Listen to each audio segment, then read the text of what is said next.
Fala meu amigo, fala minha amiga, seja muito bem-vindo, muito bem-vinda a mais uma aula.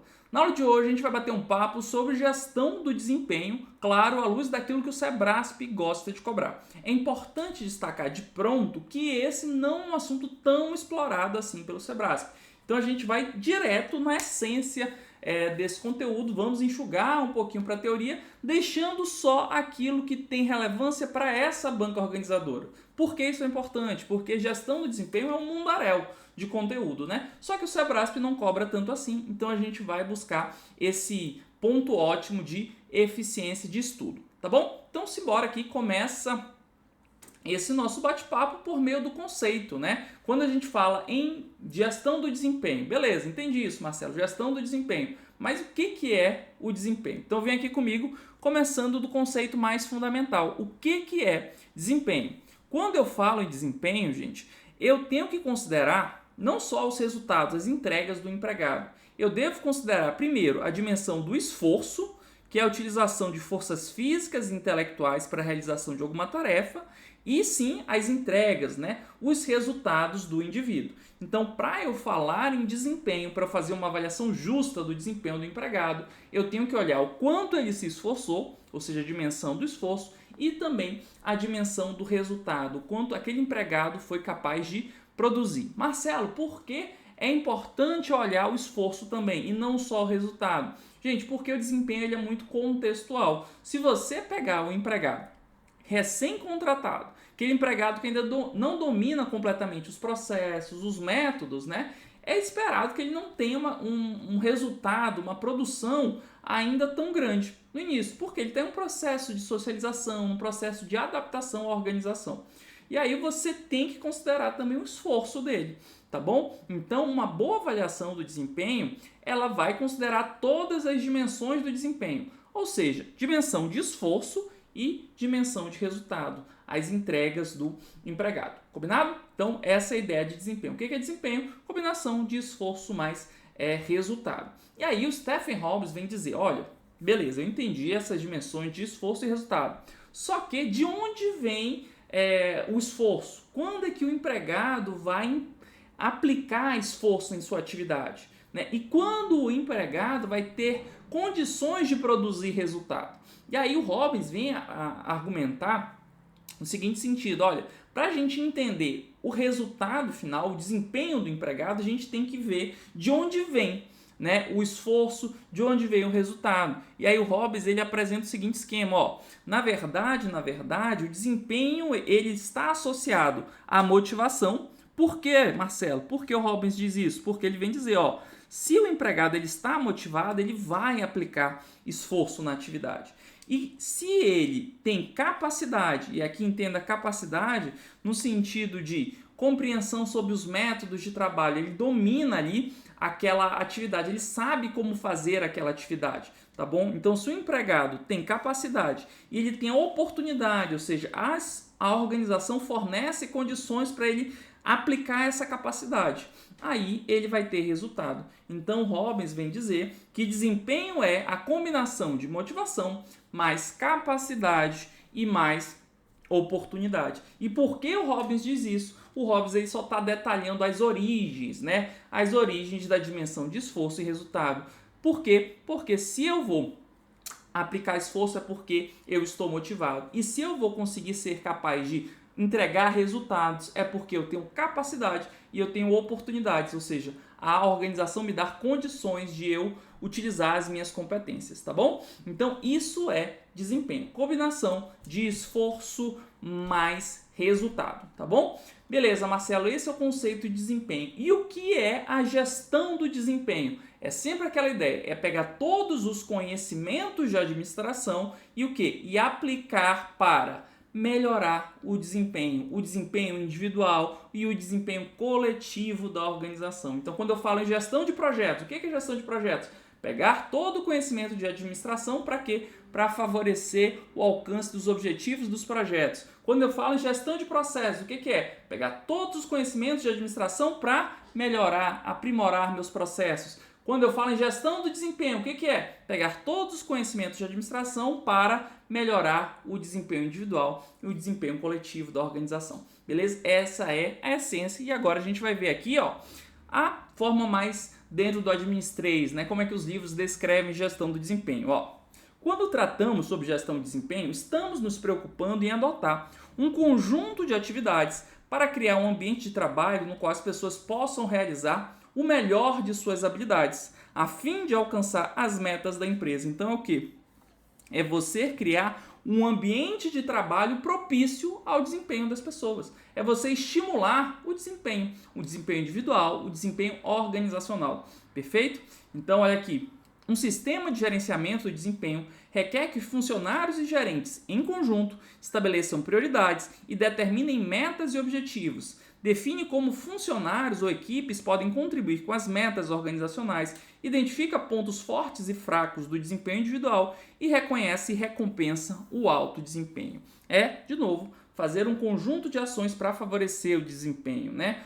Gestão de desempenho, outra forma de conceituar o processo participativo com foco nas estratégias organizacionais e nas metas a alcançar, que visa apoiar ações eficazes e efetivas na gestão de pessoas, está vinculada à avaliação institucional, desenvolvendo-se sem intermitências temporais, né? Uma forma aí mais rebuscada de dizer a essência, né? Você conjugar o desempenho individual com as grandes metas estratégicas, com aquilo que a organização almeja alcançar. Perfeito? Outra forma ainda, gestão do desempenho faz parte de um processo maior de gestão organizacional. A gestão do desempenho consiste num processo contínuo integrado de atividades que compreende a definição de metas e objetivos, recursos necessários e indicadores de desempenho, o acompanhamento das atividades e a avaliação dos resultados. Então esse conceito aqui ele é um pouquinho mais detalhado, né? Falando também sobre o que a gestão do desempenho faz, o que a gestão do desempenho vai fazer na prática, Marcelo.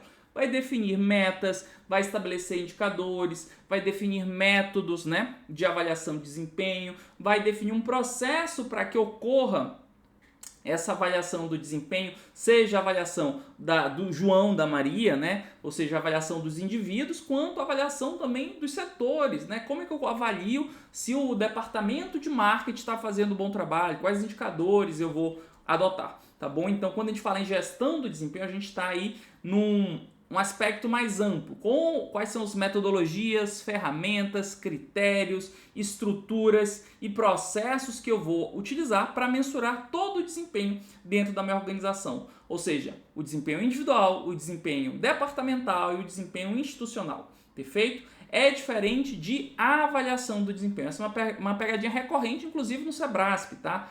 Gestão do desempenho e avaliação do desempenho são conceitos diferentes. A avaliação do desempenho é uma parte da gestão do desempenho, tá? É uma parte, então é importante você ter isso em mente, A avaliação de desempenho é um subprocesso da gestão do desempenho, ou seja, a avaliação de desempenho está contida dentro da gestão de desempenho, é uma parte. Show de bola? A avaliação é uma apreciação sistemática do desempenho de cada pessoa ou de uma equipe, em função das atividades que desenvolve, das metas e dos resultados a serem alcançados, das competências que oferece e do potencial de desenvolvimento. A avaliação de desempenho é um processo que serve para julgar ou estimar o valor, a excelência das competências de uma pessoa ou equipe e, sobretudo, qual é a sua contribuição para o negócio da organização. Então, quando a gente fala, fiz minha avaliação de desempenho, o que é isso? Normalmente é você preencher ali o formulário de avaliação de desempenho, né, que vai ser baseado em algum método, perfeito? Então é uma etapazinha, um processo em particular, né? Quando a gente fala em gestão do desempenho, você vai definir inclusive qual método de avaliação de desempenho que vai ser utilizado, né? Quem vão ser os avaliadores, né? Quais os critérios que serão avaliados, né? Qual a periodicidade da avaliação de desempenho. Enfim, você vai se preocupar com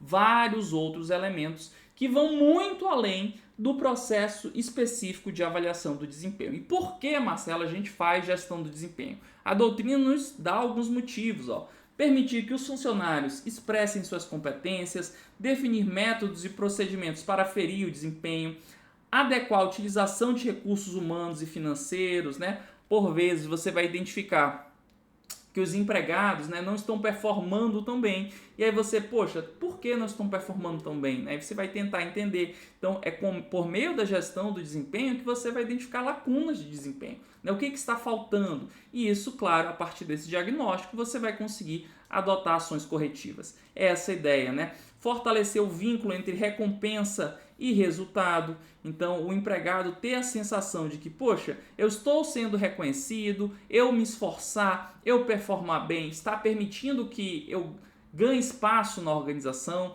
Então, ter essa sensação, né? Estabelecer padrões de resultado que traduzam as metas organizacionais. Então, tem a ver também com aquela...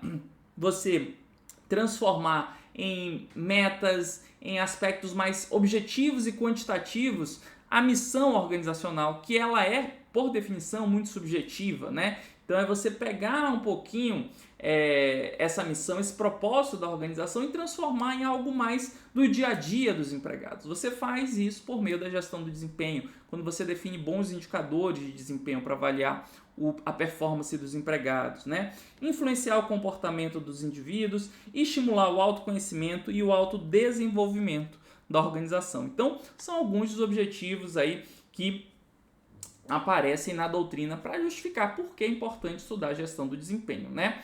Quando a gente fala em gestão do desempenho, tem diversos autores e aí as etapas de como você implanta a gestão do desempenho podem variar um pouquinho a depender do autor, mas a essência é a mesma, né?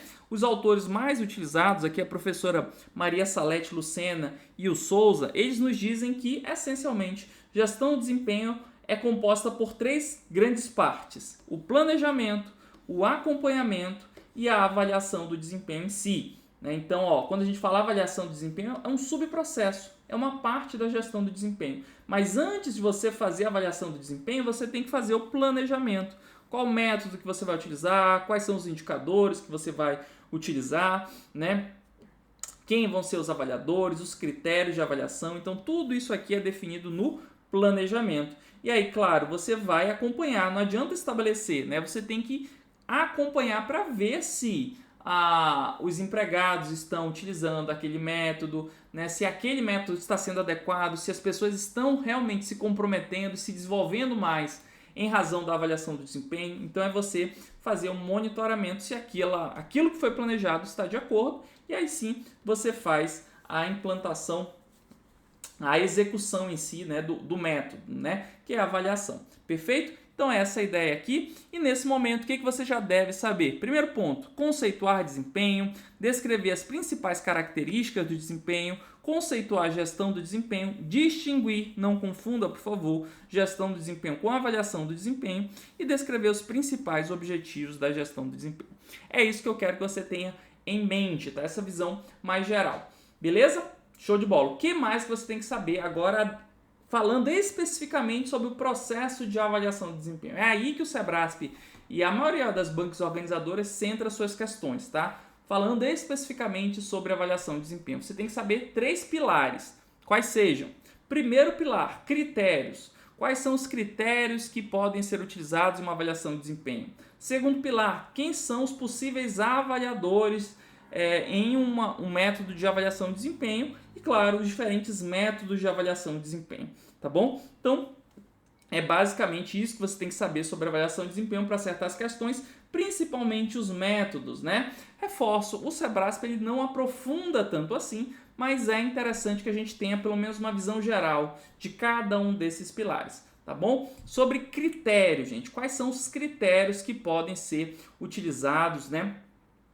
Quais os cuidados que a gente tem que ter ao definir uma avaliação de desempenho. Primeiro critério, primeiro cuidado, é a anterioridade. O que é isso? O critério deve ser previamente definido. Não dá para você chegar no final do período de avaliação e dizer, eu vou avaliar o seu desempenho pelo que você, com base na sua assiduidade.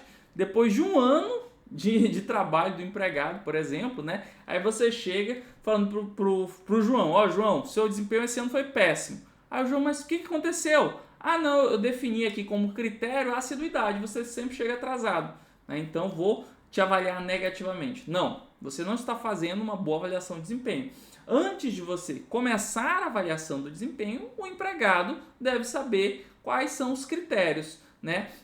O que vai ser considerado para avaliar o desempenho dele. Tá? É isso que a gente chama de anterioridade. O critério deve ser previamente definido. Ó. Devem ser definidos previamente a mensuração de desempenho. Em outras palavras, cada empregado deve saber como seu desempenho será avaliado. É importante que os critérios sejam claros, né? Óbvio, né, gente? É importante que os critérios tenham relevância jurídica, relevância estratégica, jurídica, tô doido já. Relevância estratégica, ou seja, eles devem ser formulados a partir daquilo que é importante para os objetivos da organização. Então tem que ter uma vinculação direta aí entre o que é considerado na avaliação do João, da Maria, com aquilo que é importante para a organização. Tá? Não faz sentido, né, você cobrar, por exemplo, como um critério de avaliação do desempenho dos empregados, aparência profissional, se os empregados não têm contato com os clientes, né? Se aqueles empregados trabalham em home office lá na Islândia, né? Pensa um pouco, imagina o seguinte cargo de programador, né? O cara, a vaga de programador é em home office, né? Esse programador ele não tem contato com outros clientes, né, com clientes externos, não tem contato com clientes da empresa. É um trabalho que ele se reporta diretamente a um programador sênior, né, um contato só com outro empregado. Será que faz sentido avaliar o desempenho desse programador por meio de um critério como aparência profissional? Dentro das atribuições do cargo, isso não tem relevância estratégica. A aparência daquele empregado, se aquele programador gosta de trabalhar em casa de pijama, não é relevante para a organização. Então, quando você for estabelecer padrões de avaliação de desempenho, é esse julgamento que você tem que fazer. Poxa, esse critério que eu estou colocando aqui na avaliação de desempenho tem relevância para a organização? Faz sentido para esse cargo ou só porque eu acho importante, né, uma boa aparência profissional? Né? Então, esse senso crítico que você tem que ter, tá bom? Isso é relevância estratégica. Outro ponto, isso aqui é muito importante, a abrangência. Os critérios de desempenho devem envolver diferentes aspectos do desempenho, a fim de captar todas as responsabilidades do empregado avaliado. A abrangência do sistema de avaliação é construída para evitar a deficiência de critério, que consiste na omissão de mensurar aspectos relevantes do desempenho. Então, um bom método de avaliação de desempenho, ele vai cobrir todos os aspectos relevantes do desempenho do empregado, né? Se o empregado é um empregado ruim, a avaliação de desempenho dele tem que ser capaz de demonstrar, esse empregado é ruim nesse aspecto aqui, ele está falhando nisso. Tá? Do contrário, se o método e o resultado da avaliação de desempenho não está sendo capaz de retratar a realidade, a performance do empregado, o que a gente vai ter provavelmente? Uma deficiência do critério. Está faltando algum critério de avaliação que não está captando a performance real do empregado. Então, é isso que a gente tem que evitar, né? A deficiência do critério, que é justamente a ausência de uma avaliação sobre aspecto relevante do trabalho do empregado. Beleza? Outro critério relevante é a confiabilidade. Os critérios devem ser confiáveis, ou seja, eles devem ser capazes de serem consistentes e estáveis ao longo do tempo. Não dá para você ficar mudando o tempo todo, né? Eles devem ser válidos, ou seja, eles devem ser capazes de medir o que pretendem. Assim, se pretendemos medir o desempenho de um empregado, os critérios devem ser relacionados às diferentes dimensões do desempenho e não aspectos alheios a isso. A validade é importante para evitar contaminação de critérios. O que é contaminação de critérios? Consiste na utilização de critérios que mensuram fatores que não estão sob controle do avaliado. Então, é importante que haja validade, né? Você tem que pegar indicadores e critérios que estejam mensurando aquele comportamento do avaliado, não um aspecto alheio ao controle do avaliado, né? Um exemplo que eu vi recentemente, né?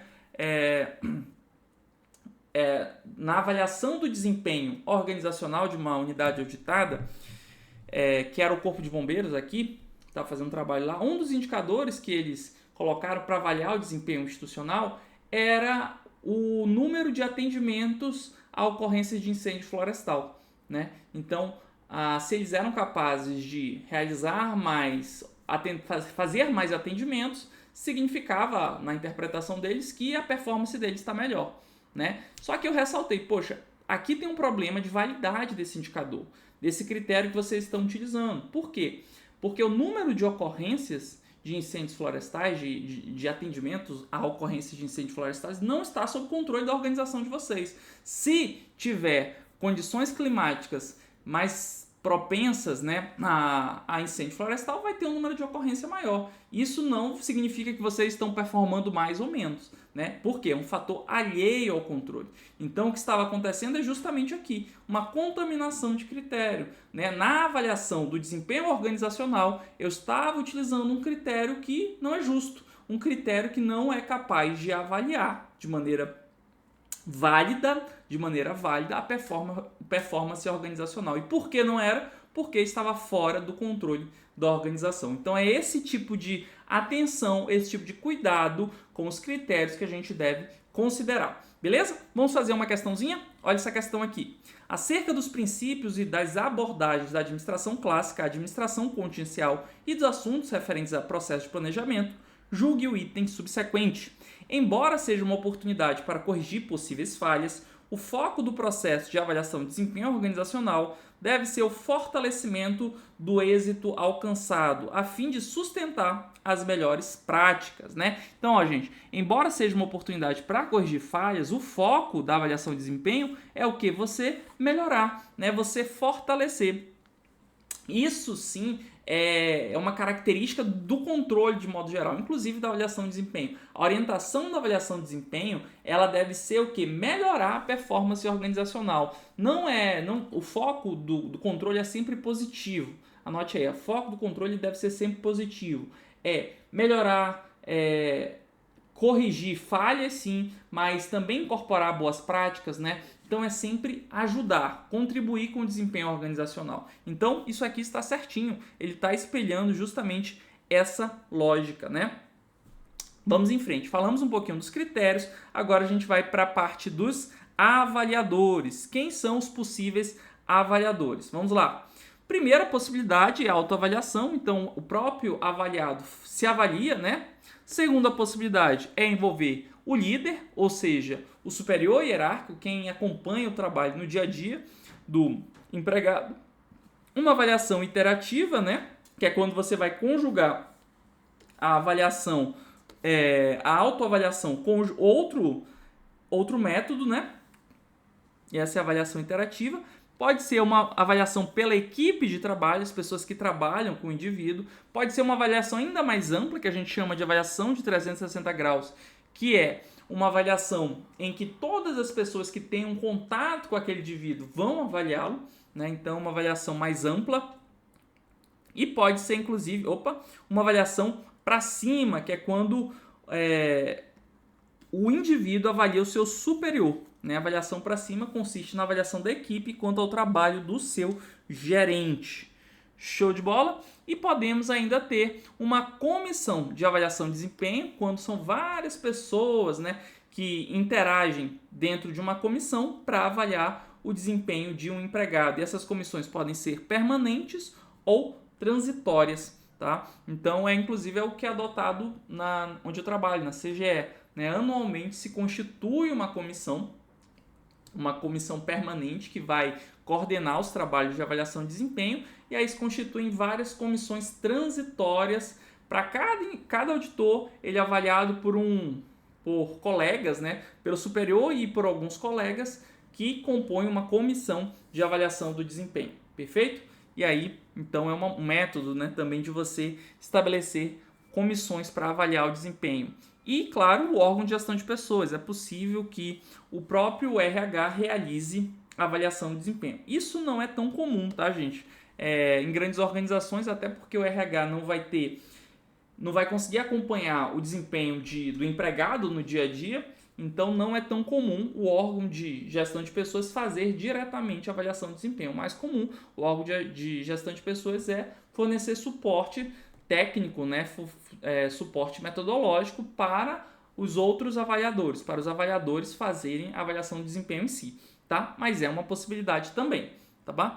Vamos em frente, vamos ver essa questãozinha. A avaliação de desempenho realizada de forma circular por todos os elementos que mantêm algum tipo de interação com a pessoa que está sendo avaliada é denominada de, falou em avaliar todas, pegar feedback de todos os elementos que mantêm interação com o indivíduo, é a avaliação 360 graus, né? É quando você tem como avaliadores todas as pessoas que interagem com aquele indivíduo, tá? Então, é a avaliação 360 graus, gabarito, portanto, alternativa A. Próxima questão. Quando possível, o gestor deve substituir o feedback pela apresentação por escrito dos pontos fortes e fracos do funcionário, a fim de dar celeridade ao processo de avaliação do desempenho. Não, gente, não existe essa recomendação, né, de você substituir o preenchimento do método do formulário, né, de avaliação de desempenho por um feedback oral, né, ou feedback escrito. Não existe um método exclusivo de fazer um ou outro. Tá? Na prática, o que é mais comum é você utilizar um método definido pela organização, que vai ser o preenchimento de algum formulário, né, de algum instrumento formal de avaliação do desempenho, e isso, por vezes, se você tem, o que é recomendado é que o chefe também converse com o subordinado, né, falando sobre as respostas dele, o que ele colocou ali no formulário de avaliação do desempenho. Então, aqui quando diz o gestor deve substituir o feedback pela apresentação por escrito dos pontos fortes e fracos, está errado, né? Está errado porque existem diferentes métodos, existem diferentes práticas, né? Então, não existe essa orientação não de você substituir o feedback por um instrumento escrito, por uma redação. Não existe isso, tá bom? Nesse momento, o que você já deve dominar aí de teoria? Primeiro ponto, né, descrever as características de um bom critério. A gente falou sobre os critérios relevantes de uma avaliação de desempenho e quem são os possíveis avaliadores em uma avaliação de desempenho. A gente viu que é bastante flexível. Pode ser uma autoavaliação, pode ser a chefia, pode ser a comissão, órgão de RH, avaliação 360 graus, que são todos os indivíduos que mantêm alguma interação, né? Então, são todos possíveis avaliadores. Falamos sobre critérios, falamos sobre avaliadores, falta falar sobre os métodos, né? O nosso último pilar aqui é os métodos de avaliação. Então é isso que a gente vai falar a partir de agora. Segundo Hidalberto Chiavenato, nós temos métodos tradicionais e métodos modernos, totalizando aí como principais métodos esses 7 métodos aqui, 5 tradicionais e 2 moderninhos, tá? Existem outros métodos, Marcelo? Sim, existem vários outros métodos, tá? Só que o Sebrasp ele não aprofunda tanto nesse aspecto, de modo que a gente vai passar aqui rapidamente sobre nos métodos descritos pelo Chiavenato, que é o autor mais prestigiado pelo Sebrasp mesmo, tá? Primeiro método é um método muito popular, talvez o mais popular, é o da escala gráfica, em que você vai indicar fatores, né, como produtividade, qualidade, e vai avaliar dentro de cada um desses fatores o empregado em uma escala qualitativa, né, do tipo ótimo, bom, regular, sofrível ou fraco. Então, vou botar aqui, produtividade do fulano é ótima, a qualidade é sofrível, né? Então, você vai fazendo esse tipo de análise. De forma muito parecida à escala gráfica, nós temos a lista de verificação, né? Só que a lista de verificação, ela trabalha com número. Então, em vez de você trabalhar com uma escala qualitativa, você trabalha aqui com números, tá? Você dá uma abordagem mais quantitativa, mas a ideia é a mesma. Então, você vai avaliar a habilidade de decidir. 2, aceita mudanças, 5, né? Aceita direção, 3. Então, vai fazendo essa gradação. Perfeito? Uma variação desse método é a escolha forçada, tá? O método da escolha forçada, ele é mais cobrado pelo Sebrasp por não ser tão usual. Assim, não é comum as organizações utilizarem o método da escolha forçada, de modo que chama a atenção da banca porque foge ao que é tradicional, né?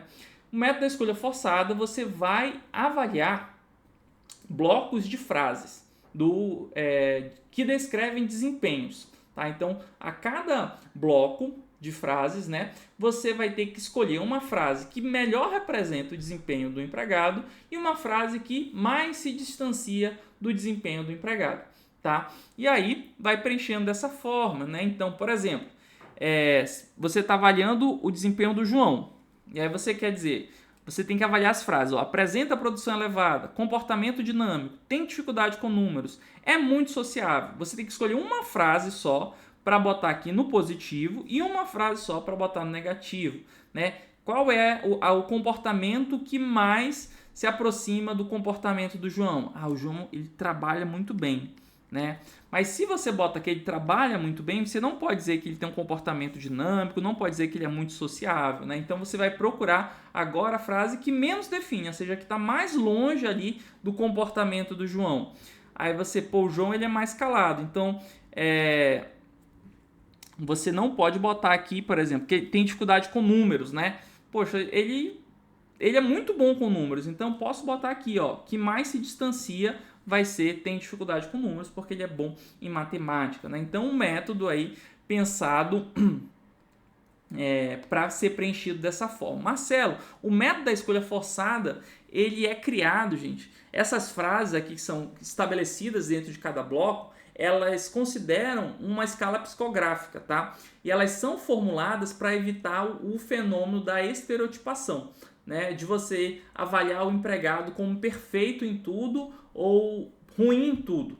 Então, a ideia do método da escolha forçada é evitar esse tipo de situação, efeito de estereotipação, efeito halo, né, que a gente chama.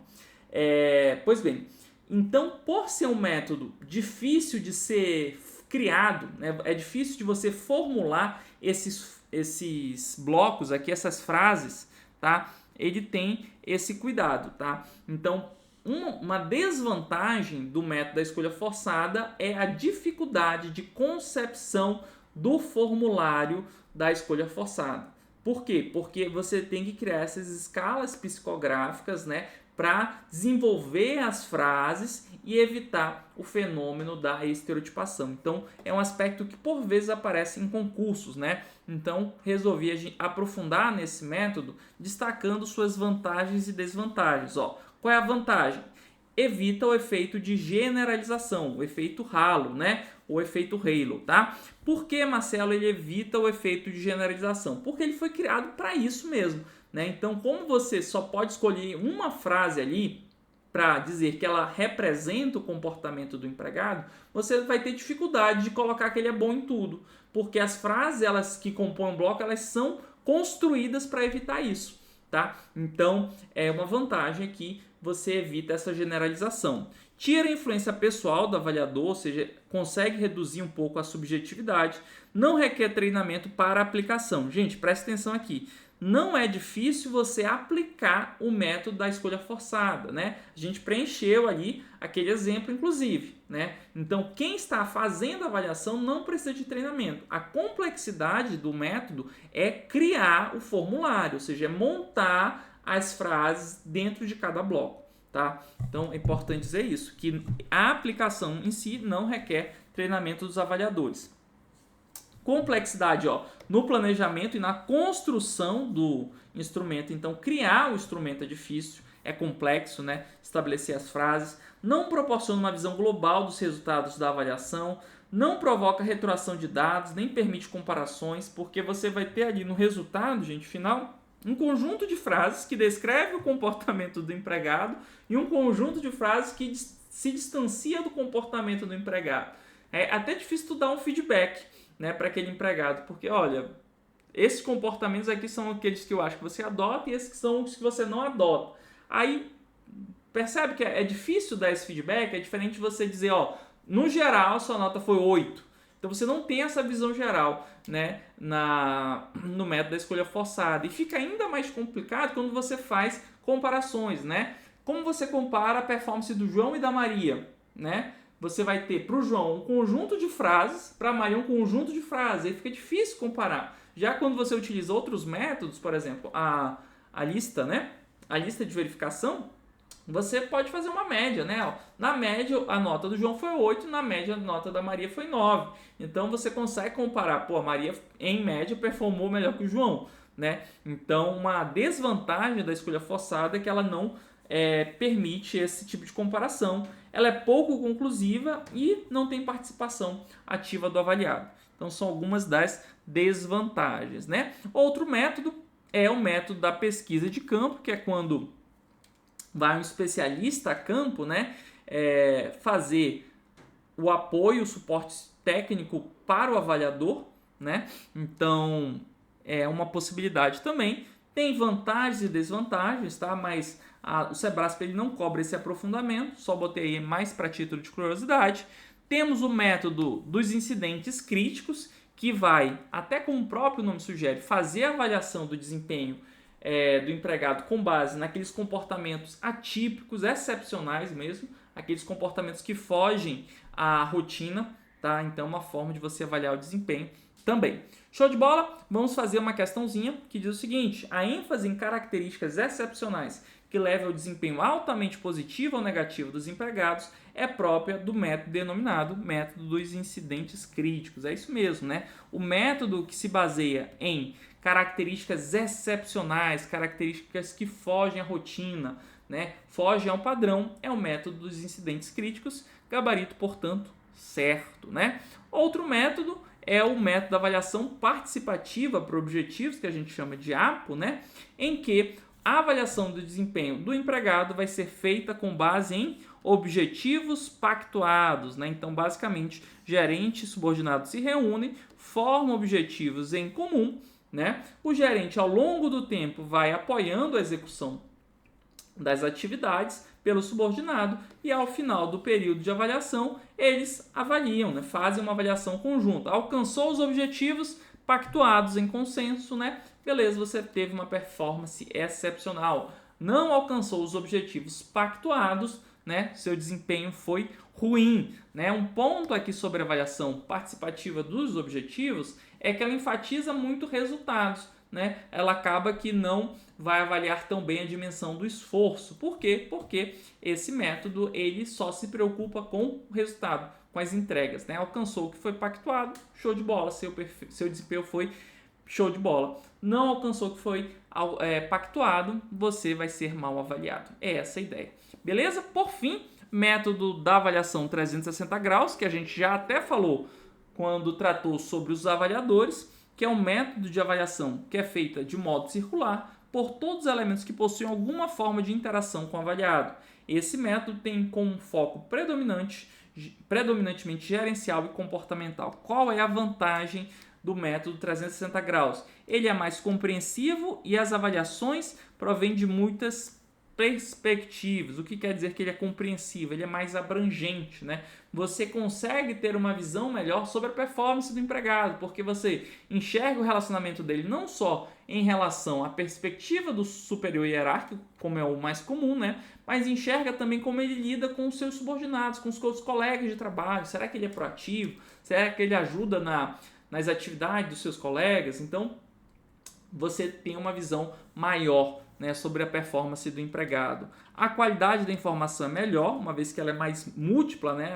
Ela parte de diferentes perspectivas, complementa as iniciativas da qualidade total, enfatiza clientes internos e externos, o espírito de equipe. Como a retroação vem de vários avaliadores, pode haver preconceitos e prejuízos, tá? Então, na verdade, isso aqui ele coloca como vantagem do Alberto Cavenato, pode soar até estranho, né? Como é que é uma vantagem você ter preconceitos ou prejuízos, tá? O que o Cavenato quis dizer aqui? Como todo método de avaliação de desempenho, você pode ter uma avaliação injusta, em razão de preconceito, em razão de algum viés do avaliador, tá? Então, sempre isso vai acontecer. Só que na avaliação 360 graus, esse preconceito, essa avaliação injusta, ela vai ficar diluída. Por quê? Porque são muitos avaliadores. E aí, se o superior hierárquico, por exemplo, é injusto na avaliação, o peso da avaliação dele vai ser menor, vai ser diluído, né? Porque a gente vai ter várias pessoas dizendo, não, peraí, né? Ele trabalha bem sim, né? Tem um bom desempenho, né? Então, você tem essa diluição de uma visão muito preconceituosa, muito enviesada de algum dos avaliadores. Por isso que é uma vantagem, é diferente de outros métodos em que se o avaliador, né, se você tem uma avaliação de desempenho, um método que você utiliza, ele é baseado exclusivamente na perspectiva do superior hierárquico, e aí esse superior hierárquico está enviesado, seja porque a pessoa que ele está avaliando é um puxa-saco, por exemplo, né, ou porque é um empregado que performa muito bem, mas não puxa saco e o superior queria que puxasse, então percebe que basta uma pessoa, a depender do método, para fazer uma avaliação injusta. Né? E aí, quando você trabalha com avaliação 360 graus, você acaba diluindo esse risco porque são muitos avaliadores. Beleza? Essa é a ideia aqui. A retroação fornecida pelo entorno permite o autodesenvolvimento do avaliado. Né? Desvantagens: o sistema é complexo, então você organizar uma avaliação 360 graus não é fácil, porque são muitas pessoas envolvidas. Né? A retroação pode intimidar e provocar ressentimentos do avaliado, então imagine que é todo mundo avaliando mal, né? Talvez o empregado realmente fique ressentido, magoado com os colegas. Pode envolver avaliações conflitivas, emitidas sob diferentes pontos de vista, né? Então pode aparecer, sei lá, 3 avaliações muito positivas e 3 muito negativas sobre o mesmo empregado. E aí quem é que tem razão? Né? Então pode ter esse tipo de situação. O sistema requer treinamento dos avaliadores para funcionar bem e as pessoas podem fazer conluio ou jogo para dar avaliação inválida para as outras, né?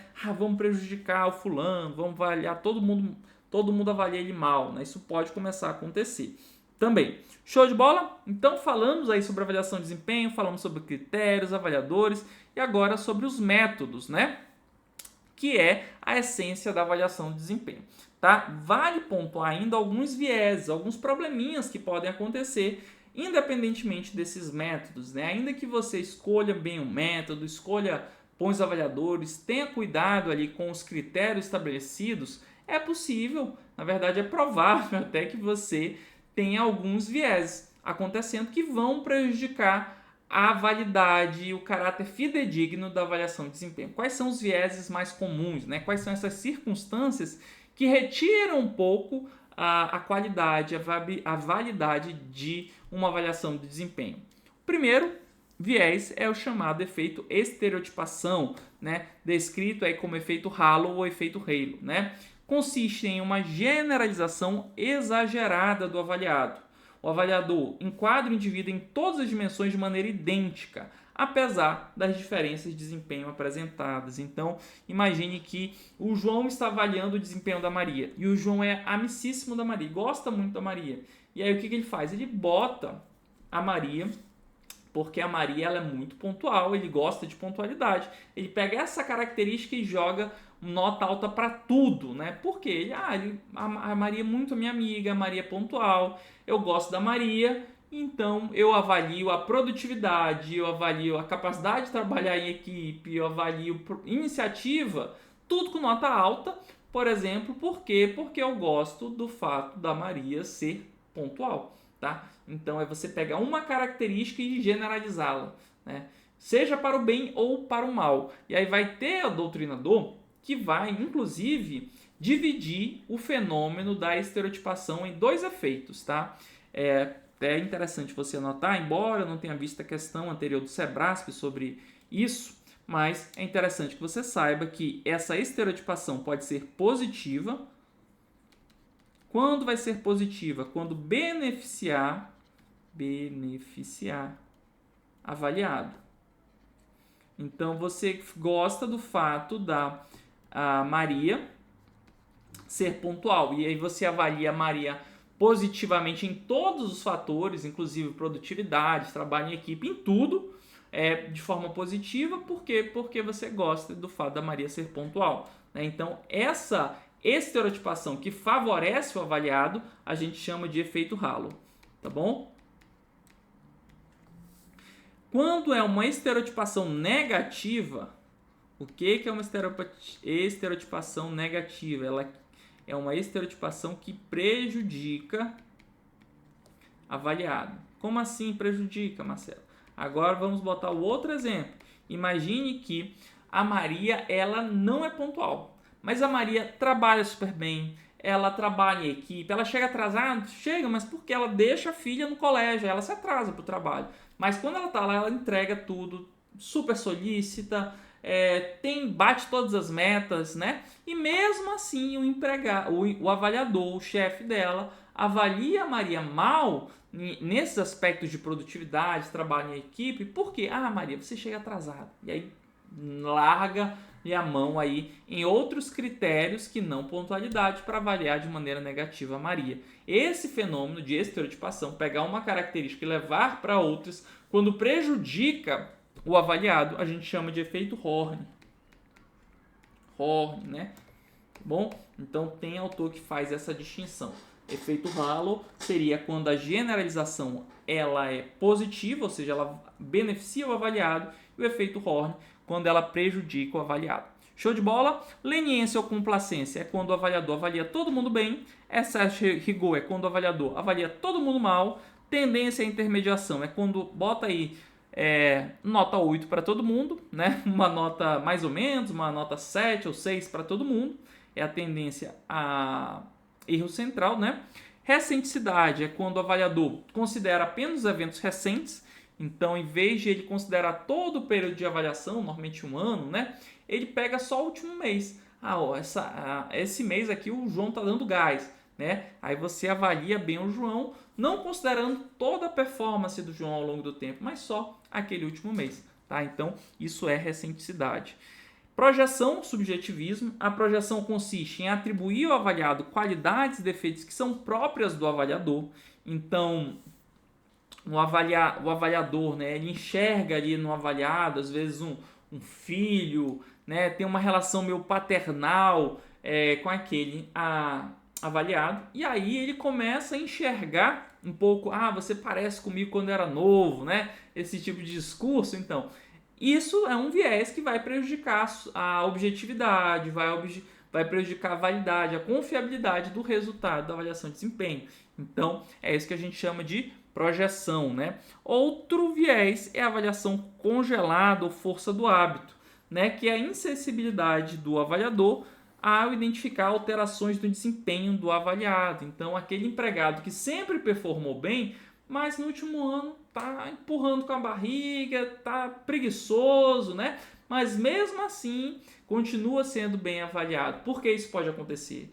Porque na cabeça ali do chefe, do avaliador, mas o fulano é bom sim, né? Então fica aquela imagem antiga do fulano e aí ele acaba avaliando sempre da mesma forma o indivíduo. Show de bola? Vamos fazer algumas questõezinhas? Olha essa questão aqui.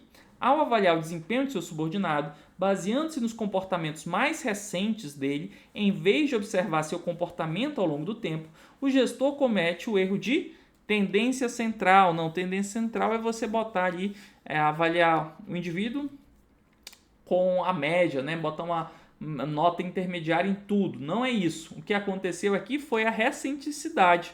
Você avaliou o desempenho do empregado com base só nos fatos mais recentes. Tá bom? Então, nesse momento aqui, gente, o que você tem que saber?